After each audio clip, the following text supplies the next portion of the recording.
और मैं ऐसी जिंदगी हूँ जिसको 2 महीने आप मुंह लगाना तक पसंद नहीं करते, जिससे आप अपनी कोई पर्सनल बात शेयर नहीं कर सकते। आप मुझसे बातें छुपाते हैं। इसका मतलब आपका प्यार भी दिखावा है, सब दिखावा। हाँ, तुम मेरी हार्ट बीट हो, ये शान नहीं करना। मैं हूँ, लेकिन बाकी आपके हार्ट में पता नहीं कौन कौन इन्वॉल्व है।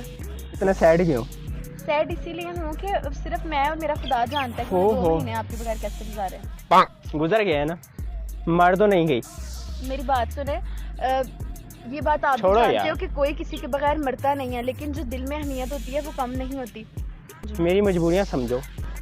कौन सी मजबूरियाँ? कैसी यार देखो, मेरी एक दोस्त है वहाँ पे, उस मेरा इस तरह का उसके साथ रिलेशन है, सो मैं चला गया था उस टाइम। नहीं, अगर ये बात तभी मैं पहले बता देता तो तुम कभी ना जाने देती, इसलिए मैंने नहीं बताया। मैं कहा यार प्रॉब्लम थी, ठीक है, उनका जो भी फैमिली इशू जा रहा था। आप जज लगे हुए हैं, वकील हैं आप, क्या हैं आप? आपको डिग्री मिली हुई है लोगों के घरों के मसले हल करने की, और जो मेरे घर में मसले चल रहे हैं शादी के, वो कुछ भी नहीं है। उसको कौन हल करेगा?